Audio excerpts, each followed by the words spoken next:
Hello, everyone. Welcome to Jamaica 411. Thank you so much for joining me today. I'm your host, Michelle Stern. Now, this is never usually my forte, but I think it necessary that maybe I should add a thought or two because I'm sure that you probably have your own views on what you're about to see. Let me first thank Natalie, JPU, Jamaica Politics Uncovered 2.0, for having brought this to our attention. One thing with Natalie, she's sharp with her current affairs, talk to people. Put that in the comment section and tell me what you think about Natalie and how she can get your information and bring it to you. Yes, man, she's very sharp. And this is something that I think needs public discussion. Nikisha Burchell, she has always been, and she brought it into the parliament, an attention seeker.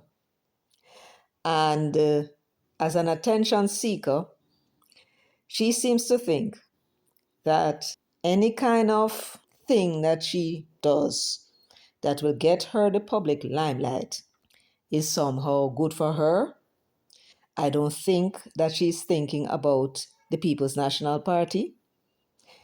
I think she's thinking about Nikisha Burchell and whatever it is that she thinks in her mind is going to be beneficial to her having gotten the attention. And since she likes the attention, we're going to give it to her. Because, we here at Jamaica 411, we aim to please. So she's in our parliament. And just as she behaved in the People's National Party, being part of that cabal that overthrew the party and destroyed everything that it stood for, people that the PNP would have never put up for represented on any ticket, an unruly and vulgar cabal. This is the behavior that she thinks that she should bring in the parliament. She don't want to be subject to the control of the parliament and the speaker. She wants to be in control. And I'm saying to you that this display that I'm about to show you, I cannot think of anything more disgusting. Not that what she was doing I would have considered disgusting in the privacy of her bedroom, but it's the venue. She knew where she was, and she did not care. And she was doing what she was doing, and I want you to tell me in the comment section. I'm going to show you the clip, but I'm going to show you not just that bit. I'm going to show you 4 minutes of her action for you to then determine what you think it is. And I'm going to describe for you what I saw.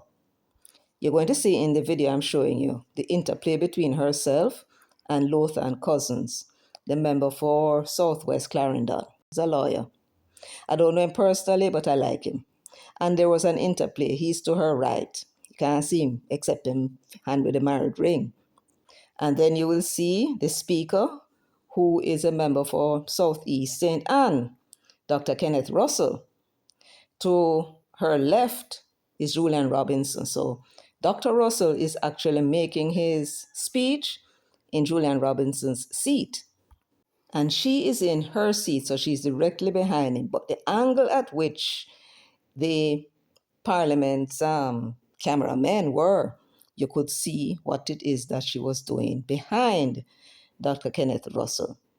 And what the camera caught was what she was doing with her left hand. So pay close attention to her left hand. She was there cheering on Dr. Russell, and then she fell silent. And then you saw in earnest her hand movement. It was subtle, gentle at first, and then she started to touch the tip of the mic, and then her hand became more and more rapid, and she was silent. I want you to watch her expression at that time, right? And you tell me if this is somebody that is in her right mind. I think that what we're looking at here, based upon her interview in that program with that young man, where she claimed that rumor had it that she dated the prime minister. I think that what she is perhaps, based upon what she was saying, a very loose thinking young woman that don't care about rules, She don't want to abide by rules. She don't want nobody to tell her what she should or should not do. Wherever she is, she must make that decision that she is going to do or say whatever she likes, and she don't want nobody to stop her. That is our problem with the parliament. The parliament is a restrictive place, and she doesn't like it. So her little display behind Dr. Russell is just part of her expression of who she really is.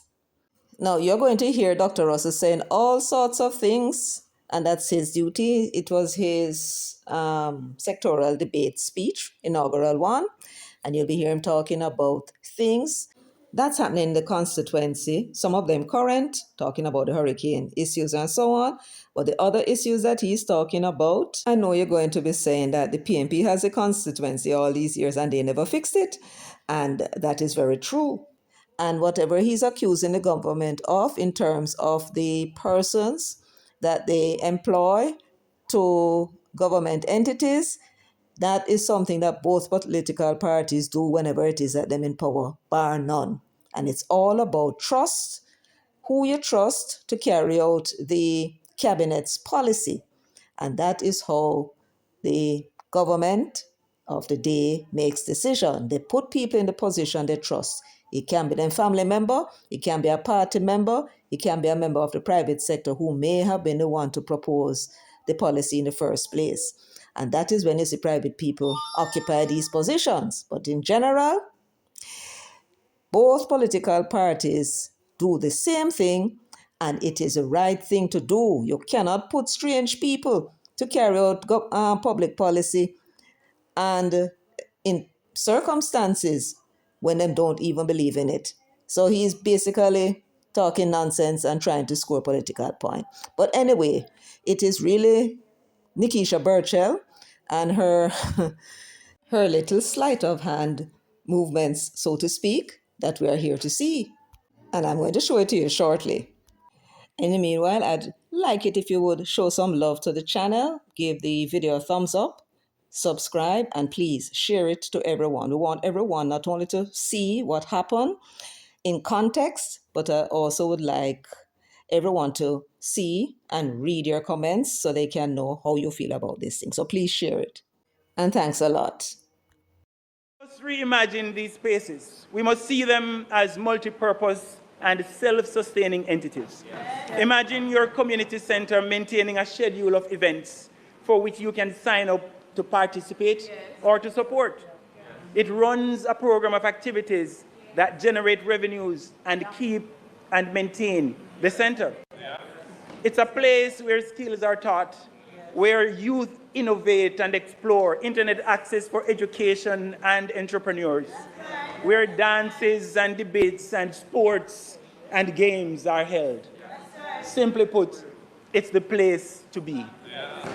But too many community centers sit underutilized, and many cannot be used. Many damaged by the hurricane remain untouched. 8 months later, the minister says he's awaiting the report from the assessment. 8 months and a new hurricane season later. No time frame, no plan. No time frame, no plan. The community center must once again become the heart of the community.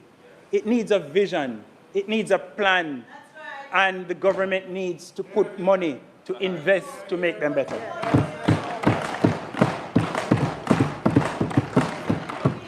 Madam Speaker, community development requires belief in people.